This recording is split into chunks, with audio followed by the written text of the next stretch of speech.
ሶፊዬ ሰላም ነው ወይ? አግርምዬ እንዴት ነው? ሰላም እንዳላቋርጥ የእግዚአብሔር ይመስገን እንዳላቋርጥ ብዬ እውነት ነው ዝም ብለህ እያዳመጥክ ነበር። የክርስቶስ ዞሊስ በጣም በቃ ደስ የሚል ማብራሪያ ነው ያቀረብከውና እኔም ከመስታወት ጀርባ ሆኜ እየተከታተልኩ ነበር አቋርጬ እንዳልገባ ብዬ ነውና ሁለተኛው ሐሳቡ ላይ መግባት ይሻላል ብዬ ነው የመጣሁት። አድማጮቻችን እንዴት አላችሁ? እንዴት አረፈዳችሁ? ያው እንደምታውቁት እኛ የሌሊት ሰዎች ከሆንን ሳምንት ሊሞላን ነው። የሌሊት ወፎች ከሆነ ሌሊት ነው ወደ ቤት የምንገባው። ቢያንስ ከሌሊቱ 9 ሰዓት አካባቢ ነው ቤታችን የምንደርሰውና አስቡት እንግዲህ ከዛ በኋላ እንቅልፍ ተኝተን እንቅልፍ ደግሞ እስኪመጣ ድረስ 10 ሰዓት 11 ሰዓት ይሆናል። ለዛ ነው ግን አድማጮች እናንተን ስለምንወዳችሁ ስለምናከብራችሁ ቢያንስ በስፖርቱ እንድትዝናኑ የቴሌቪዥን ኳሱን የማየት እድል ያላገኙ ሰዎች ደግሞ በሬዲዮ ቢያንስ የማዳመጡን እድል እንዳይነፈጉ በሚል ነው እንጂ እንግዲህ እንደምታውቁት ረፍትም ማንም አይጠላም ነበር። የሌሊት ደግሞ በጣም ይከብዳል። በጣም ከእንቅልፍ ጋር እየታገልን ነው፣ ከድካም ጋር እየታገልን ነው። ለዛ ነው አድማጮቻችን እንዴት አላችሁ ብለናል። በያላችሁበት ጥሩ ጊዜ ያው እኛ እናንተን አክብረናችሁ ነው ኳሶችንም በሌሊት የምናቀርበው እንጂ ከባድ ጨዋታዎች ናቸው። 9 ሰዓት አልቆ ቤት እስክንደርስ ድረስ እንቅልፍ አለ። ከእንቅልፍ ጋር እየታገሉ መኪና ማሽከርከር ምን ያህል ፈተና እንደሆነ እንግዲህ ያጋጠመው ሰው ይረዳዋል ብለን እናስባለን። ፖዚቲቭሊ የተረዳው ሰው ማለት ነው። እና ለዛ ነው አድማጮች በእርግጠኛነት ትረዱናላችሁ። እንወዳችኋለን፣ እናከብራችኋለን። አብረን እንቆያለን። ስለ ክርስቶስ ዞሊስ ሰፊ ማብራሪያዎችን ሶፊ አቅርቧል። እኔም ከሶፊ ጋር የምስማማበት ነጥብ አለ። እንዴት ትላልቆቹ ክለቦች ክርስቶስ ዞሊስን መልማዮቻቸው ሳይመለከቱት ቀሩ የሚለው ጉዳይ በጣም ነው ያስገረመኝና አርሰናል ክርስቶስ ዞሊስን ኦልሞስት የማስፈረም እድሉ የተሻለ እንደሚሆን እየተገለጸ ይገኛል። በጣም ምርጥ ግሪካዊ ነው። በጣም ጎበዝ ተጫዋች ነው ክርስቶስ ዞሊስ። ዝውውሮች ከዛሬ ጀምሮ ነው የሚከፈተው። ሶፊ ዛሬ አድማጮቻችን በይፋ የዝውውር መስኮት ይከፈታል እና ከዛሬ ጀምሮ እንግዲህ ድርድር ላይ የነበሩ ለምሳሌ አሁን ማንቸስተር ዩናይትድ ከኤደርሰን ጋር ተስማምቷል። ፊርማ መፈረም የሚችለው ከዛሬ በኋላ ነው እና ከዛሬ በኋላ ፊርማ መፈረም ይችላል እና ማንኛውም አካል ማንኛውም ተጫዋች ከዛሬ ጀምሮ ዛሬ ጁን 15 ነው። ከጁን 15 ጀምሮ አድማጮች ዝውውር ይከፈታል እና ዛሬ በይፋ ተከፍቷል። ሴፕቴምበር 1 ላይ ደግሞ ዝውውሩ ይጠናቀቃል። ስለዚህ ያው ክርስቶስ ዞሊስ ከዛሬ ጀምሮ ፊርማውን ለአርሰናል ያኖራል ወይስ አያኖርም? ዓለም ዋንጫ ላይ ያው ግሪክ ስለሌለችበት በቅርቡ የሚለይለት ጉዳይ ይሆናል ተብሎ ይጠበቃል እና ከዛሬ ጀምሮ እንግዲህ ከወሬ ባለፈ ከሩመር ባለፈ የፈረሙ ተጫዋቾችን የምናስተዋውቃችሁ ይሆናል። ሩመር ሲሆን ሩመር ወይም ጎሲፕ በወሬ ደረጃ ነው እያልን እንገልጽላችኋለን። ትክክለኛ ፊርማ ሲሆን ደግሞ ሂር ዊ ጎ እንደሚለው እንደ ፋብሪዚዮ ሮማኖ እኛም ሂር ዊ ጎ ብለን ተጫዋቾችን የፈረሙትን እነማን የትኛው ክለብ እንደገቡ የሚለውን የምናሳውቃችሁ ይሆናል ማለት ነው አድማጮቻችን። ሌላኛው ተጫዋች ዓለም መነጋገር ያደረገበት ሞሮኮዊ ቧዲ ነው። ዮአብ ቧዲ የ18 ዓመት ልጅ ነው። በፈረንሳይ ሊግ ውስጥ የሚጫወት ተጫዋች ነው እና የክርስቶስ ዞሊስን ጉዳይ አየን። ቧዲ ሞሮኮ ከብራዚል ጋር ጨዋታዋን ካደረገች በኋላ ዋጋው ጨምሯል። የፈረንሳዩ ክለብ ከ60 ሚሊዮን ፓውንድ በላይ ይፈልጋለሁ ብሏል። እስከ 70 ሚሊዮን ፓውንድ ድረስ መድረስ አለበት ብሏል። የ18 ዓመት ልጅ ነው። አርሰናል የዛሬ ዓመት መጨረስ የሚችለው ጉዳይ ነበርና ከዕድሜው አንጻር ነው እስከ ዛሬ ያቆየው። አሁን ግን ፈተና ፉክክሩ መጥቷል። ክርስቶስ ዞሊስን ቅድም አየን። ዮአብ ቧዲን ቀጥለን እንመልከት ሶፊዬ። ቧዲ በጣም በዚህ ሰዓት የበርካቶች መነጋገሪያ የሆነ ተጫዋች ነው። በርካቶች አይን ውስጥ የገባ ተጫዋች ነው። የተጫዋች ዮአብ ቧዲ እርግጠኛ ነኝ ብዙዎች እንደ ክርስቶስ ዞሊስ ቅድም እንዳነሳሁት ቧዲንም ስለማወቃቸው እጠራጠራለሁ ብዙዎች። ምክንያቱም ከእንግሊዝ ፕሪሚየር ሊግ አለፍ ሲል ስፔን ላ ሊጋ ትንሽ ጊዜ ካገኘን ጣሊያን ሴሪያ እንመለከታለን። ከዛ ውጭ ግን ሌሎች ሊጎች እንደ ቡንደስሊጋ አይነት እንደ ፈረንሳይ ሊግ ዋን አይነት ጨዋታዎችን ስፔሻሊ የደርቢ ጨዋታዎችን ካልሆነ ዶርትሙንድ ከባየር ሙኒክ፣ ኦሎምፒክ ማርሴይ ከፓሪስ ሰን ጀርመን እንዲህ አይነት ጨዋታዎችን ካልሆነ በስተቀረ ብዙ የመመልከት እድል የለንም። ለዛ ነው ይህንንም ተጫዋች ብዙዎች የመመልከት እድል ያላገኙት። በፈረንሳይ ሊግ 1 በዘንድሮው ዓመት አዲስ ታሪክ የሰራ ተጫዋች ነው።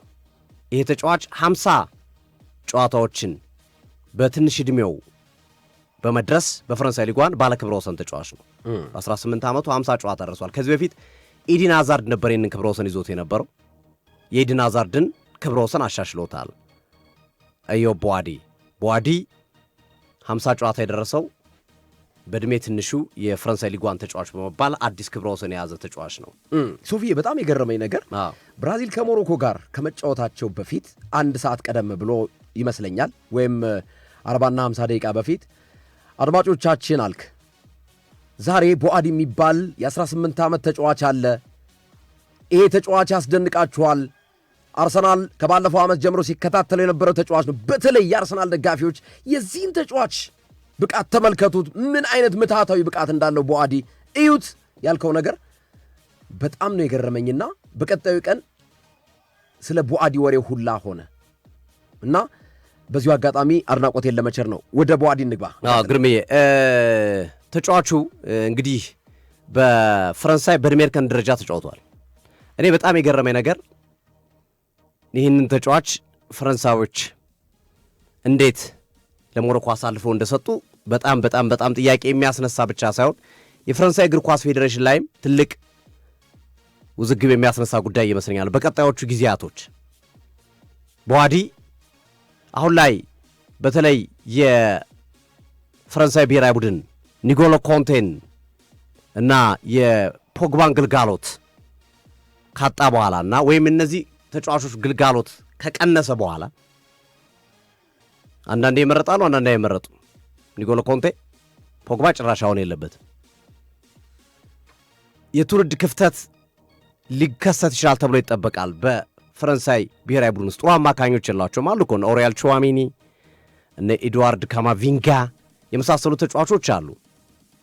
ግን የዚህን ተጫዋች ጥራት ስንመለከት፣ ዕድሜውን ስንመለከት፣ አቅሙን ስንመለከት ተጫዋቹ በቀጣይ ዓመታቶች ዓለምን የመቆጣጠር አቅም እንዳለው ትመለከታለና ፈረንሳዮች በጣም ሊቆጩበት የሚችሉ በቀጣይ ዓመታቶች የፈረንሳይ እግር ኳስ ፌዴሬሽን አመራሮች ላይ ጥያቄ የሚያስነሳ ይመስለኛል።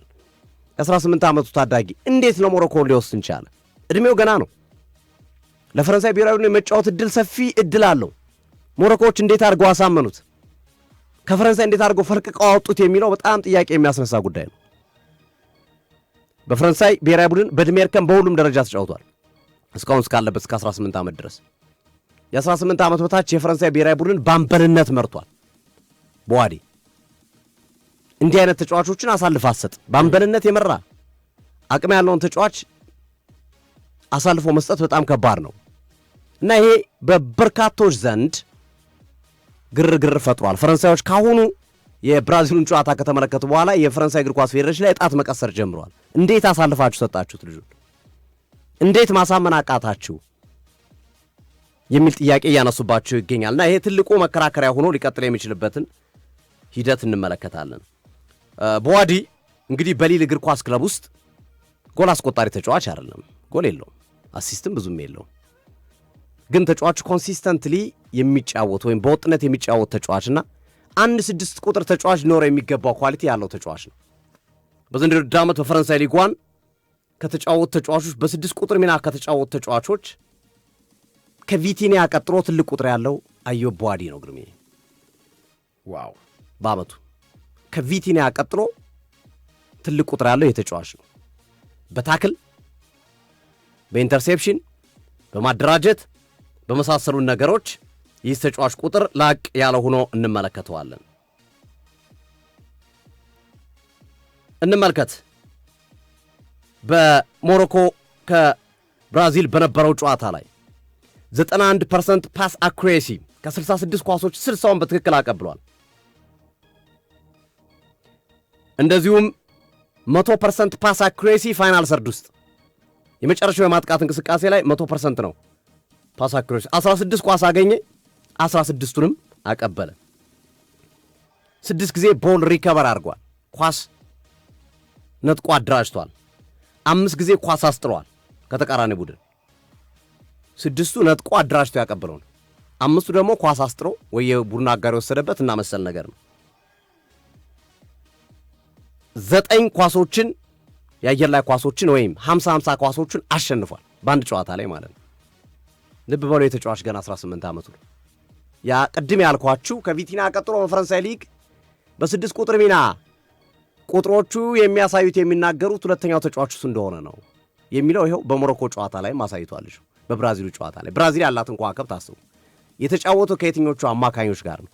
ከነ ካዝሜሮ ከነ ብሩኖ ፈርናንዴዝ አመቱን ሙሉ በኒውካስልና በማንቸስተር ዩናይትድ ምርጥ የነበሩ ተጫዋቾች ናቸው። ከነ ሉካስ ፓኬታ እና መሰል ተጫዋቾች ጋር ሚዱ ላይ ተፋልሞን እንደዚህ አይነት ቁጥር ያስመዘገበው። አጠገቡ ኤላይ የሆነ ያለ ከፊቱ ኢዘዲን ኦናይ ያለ። በርግጥ ግን ለነዚህ ተጫዋቾች ማበብ የዚህ ተጫዋች የቦዋዲ ሚና በጣም ከፍተኛ ነበር። እዚህ ቦታ ላይ ቦዋዲን እንንቀለውና ሶፊያን አምራባት ወይም ሌላ ተጫዋች ቢሆን ኖሮ ሞሮኮ ብራዚል ላይ ያሳየችውን የበላይነት ያሳየዋል ወይ? አይ ዶንት ቲንክ ሶ፣ አይመስለኝም። እነ ኦናይም እንደዛ ጎልቶ አይታዩም። እነ ኤል አይናዊም በዛ ልክ ጎልቶ የሚታዩበት እድል ጠባብ ይመስለኛል። ብራዚል ዲዘርቭ ያደርግ ነበር ማሸነፍ። የጨዋታው ኮከብ ተብሎ ተመርጧል ቦዋዲ፣ አዮብ ቦዋዲ። ይሄ ተጫዋች ብዙ ሊወራለት የሚገባ 18 ዓመት ታዳጊ ነው። ብዙዎች ተጫዋቹን ከቀድሞ አርሰናል ተጫዋች ጎንዱዚ ጋር ያመሳስሉታል። ጉንዱዚም የአበባ እንቡጥ ሲፈነዳል አይደል? ልክ እንደዛ የሆነው በ17 ዓመቱ ነው። ጉንዶዚ በጣም መነጋገሪያ ነበረ በወቅቱ። ግን ሁለቱ በጣም ይለያያሉ። ቦዋዲና ጉንዱዚ የሚለያዩባቸው ነገሮች አንደኛው ይሄኛው 18 ዓመት ተጫዋች ነው። ግን ፊዚካል አፒራንሱ ስትመለከተው ከጎንዱዚ ከፍ ያለ ወይም ላቅ ያለ ፊዚካል አፒራንስ ትመለከትበታለህ። ሁለተኛ ቴክኒካል አቢሊቲያቸው የጉንዱዚ ሞር ሮ ነው፣ ጥሬ የነበረ ነው በ17 ዓመቱ። የቦዋዲ ግን በ18 ዓመቱ ኢሊት ወደ መሆን የቀረበ ነው፣ ወደ ኢሊቶች የቀረበ ነው። ይህ ተጫዋች ልዩነቱ ማለት ነው። ብዙዎች ፈረንሳውያኖች ሁለቱን በብዛት እያነጻጽሯቸው ስለነበረ ነው። ጉንዱዚ በ17 ዓመቱና ቦዋዲ በ18 ዓመቱ ያሳዩት ፐርፎርማንስ ዓለምን ያነጋገረ ነበረ። የጉንዱዚም በ17 ዓመቱ ድንቅ ነበረ፣ የቦዋዲም በ18 ዓመቱ። ግን የሁለቱን ቪዲዮዎች ስትመለከታቸው በግልጽ ልዩነታቸውን ትረዳለህ። ይሄኛው በጣም ኢሊት ነው፣ በጣም ከፍ ያለ ነው የጥራቱ ደረጃ። የተጫዋች ስሙ ከነማን ጋር እየተያያዘ ነው? ሊቨርፑል፣ ማንቸስተር ዩናይትድ፣ አርሰናል፣ ፓሪስ ሰን ጀርመን። እነዚህ 4 ክለቦች የተጫዋቹ ፈላጊ ሆነዋል። አንድ ባንድ እናያቸዋለን። የመጀመሪያው እዛው እንዳደጉ ቀለብ የሚያደርገው ፓሪስ ሰን ጀርመን ነው። ፈረንሳይ ሊግ 1 የተሻለ ተጫዋች ካለ መጀመሪያ እድሉ የሚሰጠው ለፓሪስ ሰን ጀርመን። ጀርመን ላይም ተመሳሳይ ነው። ጥሩ ተጫዋች ካለ ለጀርመን ቢሰጠው፣ ለባየር ሙኒክ ነው የሚሰጠው። ፓሪስ ሰን ጀርመን ግን ከቦዋዲ ዝውውር ራሱን እያራቀ ነው የሚገኘው። ምክንያቱም በቂ አማካኞች አሉት። ዛይር ኤሚሪን ጭምር ቦታ የለውም ብሎ ሊሸጥ የተዘጋጀ ቡድን ቦዋዲን ማምጣት አያስፈልገውም። ቪቲኒያ አለው፣ ጆዋን ኔቬሽ አለው፣ ፋቢያን ሪዩዝ አለው። ከአካዳሚም ወይም ከታች ከቡድንም በቀጣይ ዓመት ሊያድጉ የሚችሉ በጣም አሪፍ አማካኞችን ሉዊስ ኤንሪኬ እየሰሩ ነው ያሉት። ስለዚህ ለዚህ ተጫዋች 60 እና 70 ሚሊዮን ፓውንድ አውጥቶ ማምጣት ለፓሪስ ሰን ጀርመን ጠቃሜታው ላቅ ያለ አይደለም፣ ወይም ጥቅሙ አይታያቸውም። ይፈልጉታል፣ ግን ተጫዋቹን ከዋጋው አንጻርና ቢመጣ ደግሞ መጥቶ መጫወት ነው የሚፈልገው ልጁ። ምክንያቱም እዛ ቦታ ላይ ቪቲኒያ አለ፣ ፋቢያን ሪዩስ አለ፣ ጆኦ ኔቬዝ አለ፣ ዛይሪ ኤምሪ መጫወት ይችላል። በዚህ ቦታ ላይ ቢያንስ በቀላሉ የምንጠራቸው 4 አማራጮች አሉ። ስለዚህ ይሄ ተጫዋች አንዱ በዚህ በፒኤስጂ ቢመጣ ለቡድኑም አይጠቅምም፣ ለነሱም ለራሱም ሊቀመጥ ነው የሚችለው። ያን ያህል ገንዘብ ወጥቶበት ደግሞ ፓሪስ ሰን ጀርመኖች ሊያስቀምጡት አይችሉም። ይሄ ፓሪስ ሰን ጀርመን ውስጥ ይፈልጉታል፣ ግን እነዚህ ነገሮች እንከን ስለሆኑ ራሳቸውን ገሸሽ ወደ ማድረግ ወይም ወደ ማሸግሸግ ወደ ማፈግፈግ መጥተዋል። ሌሎቹ ክለቦችን ስንመለከት ማንቸስተር ዩናይትድ አሁንም አማካኝ መስመር ተጫዋች ፍለጋ ላይ ነው ያለው። ማቲያስ ፈርናንዴዝ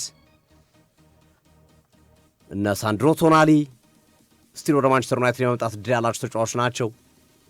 ዛይር ኤሚሪን ከፈረንሳይ ሊግ 1 ከፓሪስ ሰን ጀርመን ማንቸስተር ዩናይትድ እየፈለገ ነው ያለው። አሁን ቦዋዲንም ዝርዝር ውስጥ አስገብቶታል። ግን የቦዋዲ ዋጋ አሁንም ማቲያስ ፈርናንዴዝ ወይስ ቦዋዲ ቢባሉ የማንቸስተር ዩናይትድ ደጋፊዎች ወይም መልማዮችም ወይም ተጫዋቾችን የሚመለከቱ ሰዎችን ከእንግሊዝ ሊግ ከመጫወቱ ጋር ተያይዞ ማቲያስ ፈርናንዴዝም ብዙዎች ይመርጡታል እና ለማቲያስ ፈርናንዴዝ 80 ያወጣ እንደገና ደግሞ ለቦዋዲ 60 እና 70 ማውጣት ቪዚብል ያልሆነ ወይም በሂሳብ ደረጃ ተገቢ ያልሆነ ነው ተብሎ ነው የሚታመነው። ሶስተኛው አርሰናል ነው።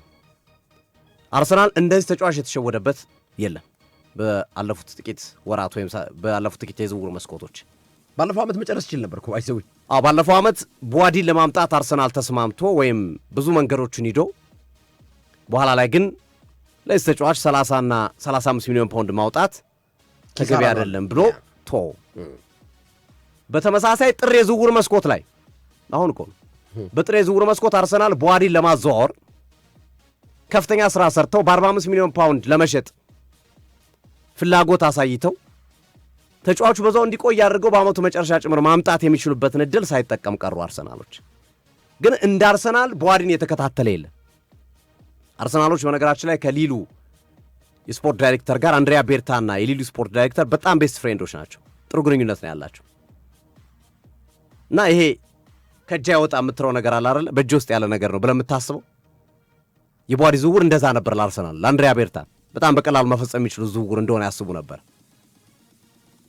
እና በዚህ የክረምቱ የዝውውር መስኮትም አይናቸውን ጣል አድርገውበት እያዩት የሚገኘው ተጫዋች ነው ቦዋዲን። ነገር ግን ድንገት በብራዚሉ ጨዋታ ላይ ብራዚል ከሞሮኮ በነበረው ጨዋታ ላይ ያሳየው አቋም ግን ነገሮችን ለዋውጧቸዋል። የተጫዋቹ ዋጋ በትንሹ ኳርተር ሊፈጽ አድጓል። ወይም በሩ ለምሳሌ 45 ሚሊዮን ፓውንድ ከሆነ እስከ 65 ሚሊዮን ፓውንድ የተጫዋቹ ዋጋ ይደርሳል። ምንም ጥያቄ በሌለው መንገድ ማለት ነው። አሁን ላይ ባለው ሁኔታ ተጫዋቹን የማዛወር ትልቅ ዕድል ያለው ሊቨርፑል ይመስላል። አርሰናል ቀረቤታ አለው፣ ቤተሰባዊነት አለው፣ ግን ዋጋው ጨምሮበታል። ሊቨርፑል ግን በእንደዚህ አይነት ዋጋም ተጫዋቹ ቢያመጣ አይጎዳም። መተካት ይፈልጋል መሃል ላይ አዳም ዋርተንን በ100 ሚሊዮን ፓውንድ ከማምጣት ቦዋዲን በ65 ሚሊዮን ፓውንድ ብታመጣ አትጎዳም። ልጁ እያሳየ ካለው አቋም አንጻር በተለይ በቀጣዮቹ የምድብ ጨዋታዎች ላይ ይሄ ፐርፎርማንሱ ኮንሲስተንትሊ በወጥነት ከቀጠለ ግርምዬ መኔ ልጁ ከ70 ሚሊዮን ፓውንድ በታች የሚያወጣ ተጫዋች አይደለም።